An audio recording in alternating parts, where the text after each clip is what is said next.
Howdy folks, and welcome back to World of Warships with Rear Admiral Jingles, and I'll tell you what, it's been a busy week.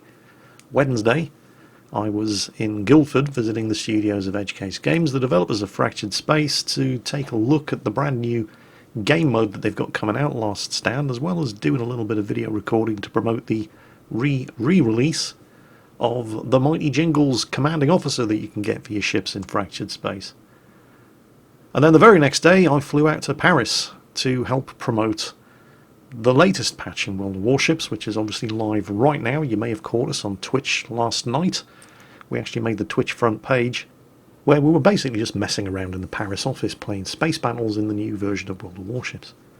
What that meant, of course, was that since I was basically away most of the day Wednesday, all of the day Thursday, and didn't get back until today, Monday and Tuesday were ferociously busy as I had to prepare not just Tuesday and Wednesday's videos, but also Thursdays and Fridays. And today being Friday, this video was actually produced 3 days ago. It's a hard life being an international jet-setting gnome playboy, but, you know, somebody's got to do it. Anyway, since we basically missed it while I was busy moaning about what a hard life I have. Yeah, I know. First world problems.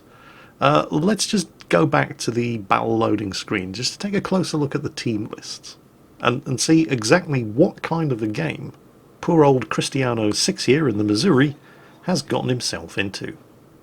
Just take a look at that matchmaker. 10 battleships in play, 5 on each team, 9 destroyers in play and only 5 cruisers.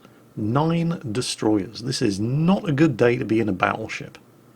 It's not a particularly good day to be in a cruiser either, not with 10 battleships in play.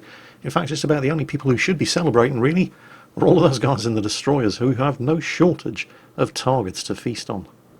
It's actually good news for Cristiano's team, because not only do they have 5 destroyers to the enemy team's 4, which is going to aid them immeasurably in contesting the capture points, but the enemy team only have 1 radar in the shape of the USS Des Moines, whereas Cristiano's team have 2.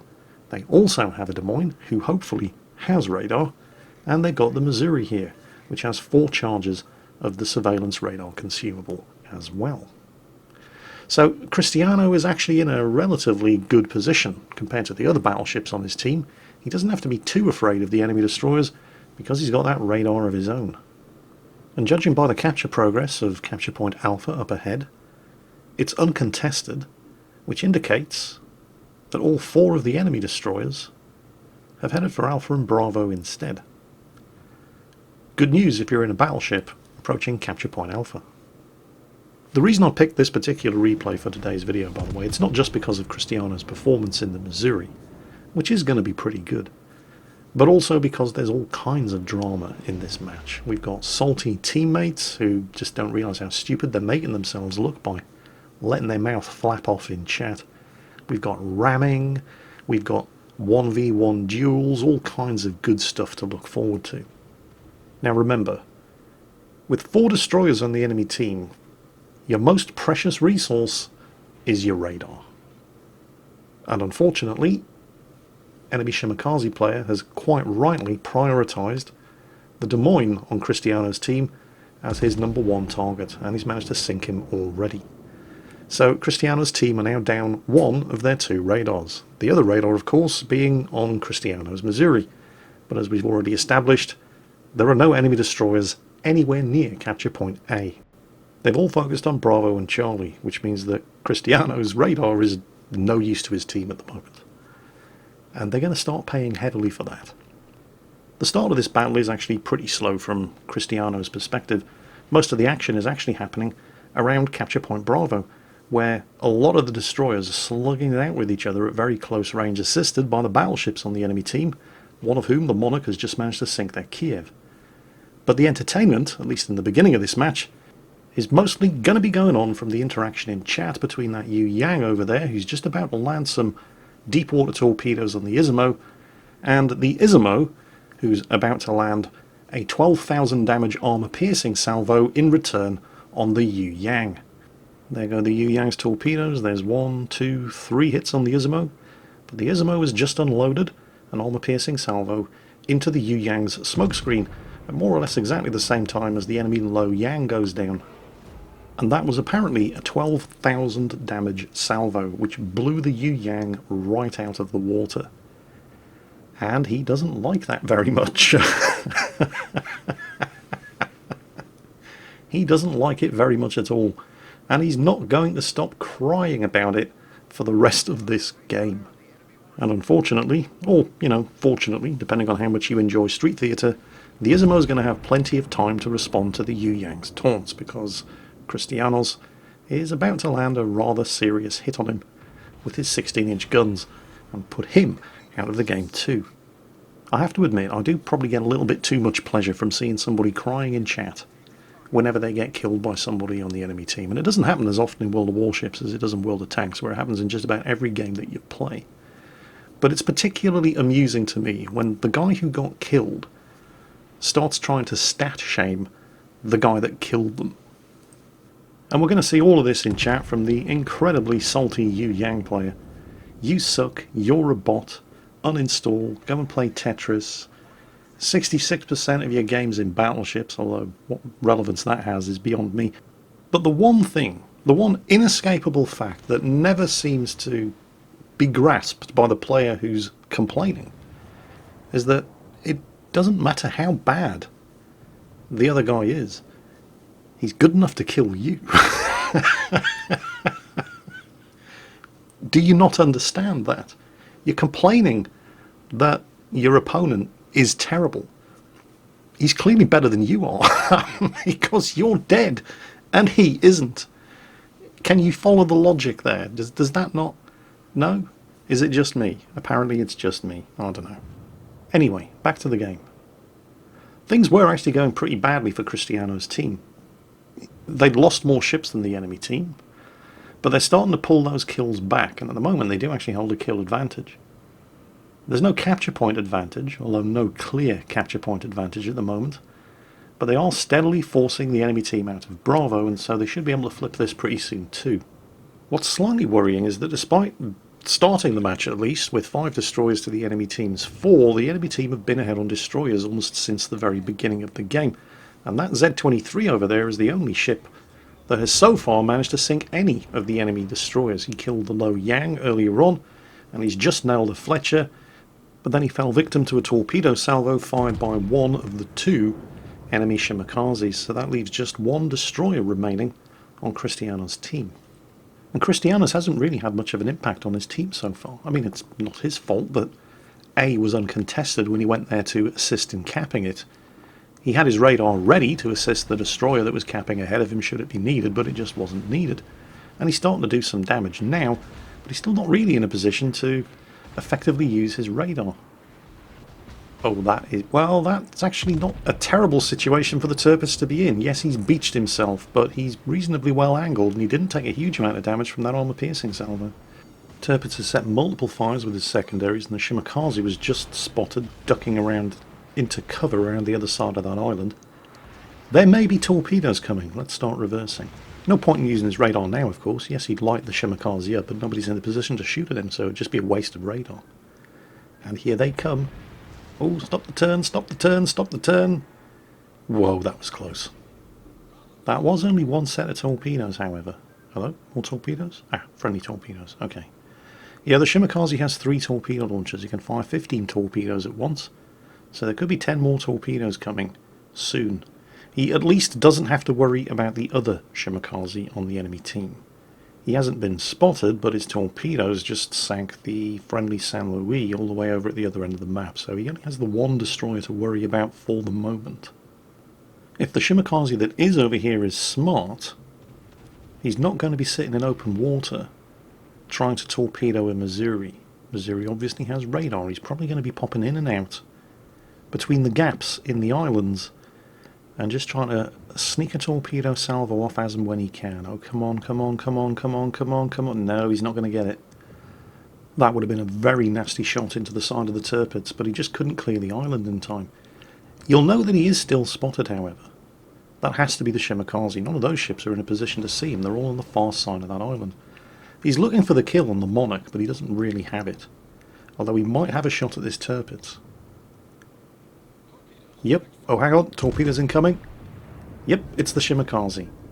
That's one torpedo salvo. He's been set on fire by the secondaries of the Tirpitz. He's managed to score a citadel on the Tirpitz, but he did take a torpedo from the Shimakaze.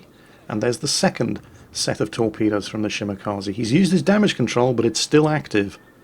And that prevents him from flooding from the second torpedo hit on the bows. And did you see the pattern of the torpedoes there?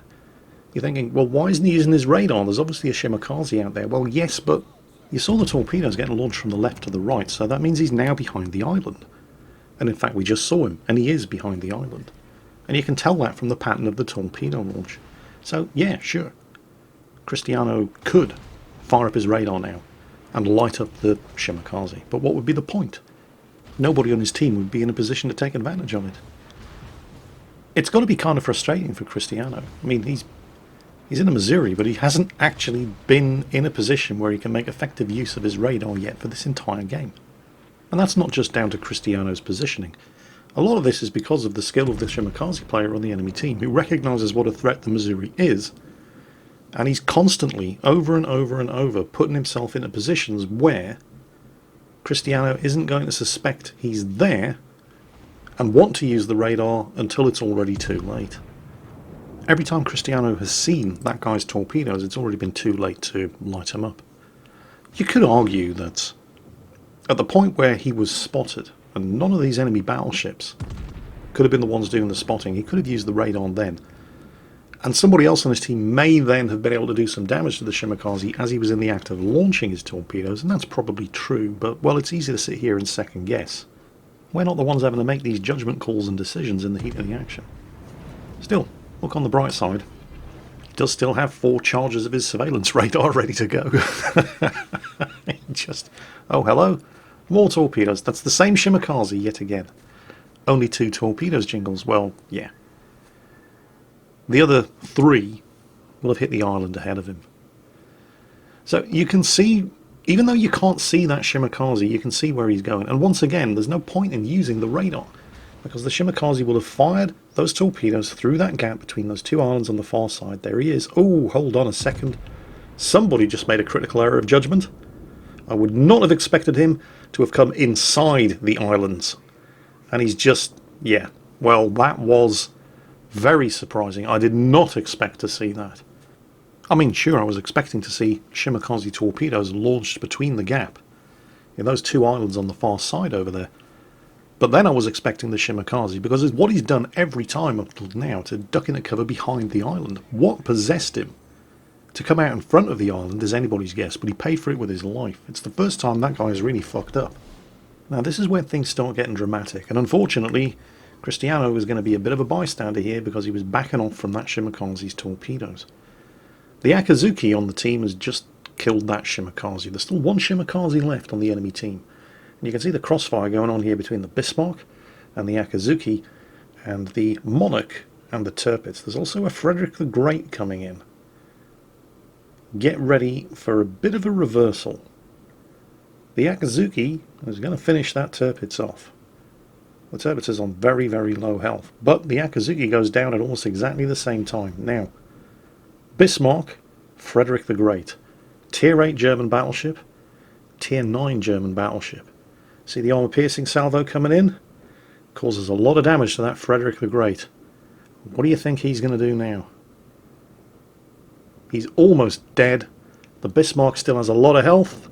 Ramming speed. Good move from the Frederick the Great. Absolutely the right thing to do under the circumstances. So now it's 3 against 2. For the moment, Cristiano isn't spotted. The enemy team still have 1 Shimakaze and 1 Monarch. Cristiano is about to get hard spotted. There it is. At more or less exactly the same time that this battleship over here spots the enemy Monarch. That enemy Monarch is not the one who is spotting Cristiano. Although nobody's hard spotting him at the moment, he is in fact now being spotted by the Monarch's catapult aircraft. So somebody did just have a direct line of sight onto him, and then didn't. That sounds an awful lot like an enemy destroyer slipping into cover behind an island. And then thinking, nice big juicy battleship, and slipping back out of cover in order to line up a torpedo shot. He's hard spotted again. It's not the Monarch. The Monarch's clear on the other side of the island and isn't spotted by anybody. Has to be the other Shimakaze. I have to admit, I can't think of a single good reason right now why Cristiano is not using his radar. There's clearly somebody sitting staring at him and giving his position away, and okay, he might not be able to take a shot at them, but he's got two other teammates who might, and now he's not spotted. Well, that does make some kind of sense. The Shimakaze has to be over there. And that explains why Cristiano was heading in this direction. He was trying to put that island between him and the destroyer that he knew was spotting him. And right now he's heading full speed for that gap in order to try to get some damage done to this Monarch. But look at what just popped up on the map. Shimakaze torpedoes heading for the Musashi. So his estimate of where that Shimakaze was likely to be was pretty much spot on.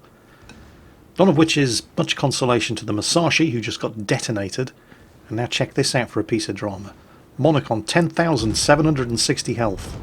Does 10,518 damage. Doesn't kill the Monarch. And the Monarch, with 300 health remaining, manages to ram and kill the Gascoigne. On the bright side, Cristiano is no longer detected. And he's now the last ship standing on his team against an enemy Shimakaze. Hey, at least he still has 4 charges of surveillance radar that he can use. It might be a good idea if he actually started using them. Okay, we don't know exactly where the Shimakaze is, but somebody's capping B. Gee, I wonder who it might be. So now it's time for the mind games. What's the Shimakaze doing? Is he actually deliberately trying to flip B? Or is that simply the shortest route that he can take to get over here and sink you? Because you do have a commanding points lead, and it might be wise to just run away and hold on to that points lead. What are you going to do? Where do you think he's going to be? Tell you what, let's actually use our radar for the first time in this game and find out. And there he is, caught like a deer in the headlights. Skirting the cap wide to avoid the spotter plane, while at the same time flipping the cap and closing the distance on Cristiano. Unfortunately, every single shot misses. Congratulations, you anticipated exactly where the Shimakaze was going to be, you used your radar at exactly the right time, and then every shot you fired missed. Well, shit. And your radar just expired, and now it's on a 1 minute 50 second cooldown, so you're probably not going to get to use it again. Oh, wait a minute. That spotter aircraft might... No, the spotter aircraft has expired as well, so now you're effectively blind and the Shimakaze's closing in on you, and he's probably going to see you before you see him. Okay, so let's think about this. He's actually slowing down here, and he's training his guns on the gap between those two islands. He's going to know when the Shimakaze passes between that gap because he will become detected. He's not necessarily going to see the Shimakaze, but he's going to know the Shimakaze sees him. There it is. Well, there's the detection. Where's the Shimmer? Where is he? Oh, there he is. A couple of shots out. Most of them hit the island. 1 penetration, 1 over penetration, and there's the Confederate award. But it wasn't enough to sink him. It might be worth speeding up.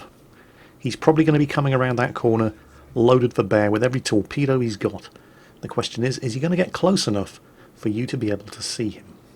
Does he think he's going to be able to get his torpedoes away before you can reload? There he is. He does think he can get his torpedoes away before you reload. He's wrong. And it's not enough to sink him. 306 health remaining, and he's never going to get the main batteries reloaded in time. Go, gadget secondaries, don't fail me now. Shimmer disappears, 1 salvo from the secondaries in the air, but it's enough. Close quarters expert, secondary gun battery kill before the Shimakaze's torpedoes could catch him and finish him off. Now this was the only screenshot that Cristiano was able to save from that game, so we're not actually seeing the amount of base experience that he earned in that match, which he tells me was over 3,300. Based on that, I think it's pretty obvious that he also wasn't running any kind of economic flags, because if you'd gotten that kind of base experience in the Missouri, and you had been running economic flags, that would have been well over 1 million credits. But this one screenshot, can you see it? Do you know what you're looking at? He nailed that Shimakaze and won the game and earned the Close Quarters Expert Award by sinking him with secondary gun battery fire. Look at how many secondary hits he scored in this game. I told you this game was going to have drama. Salty teammates, multiple RAM kills, and, well, that. Cristiano, I don't know what to say. Other than thank you for sending that replay in. I did find it highly entertaining. And I hope everybody else did too, because that's it for today. As always, take care, and I'll catch you next time.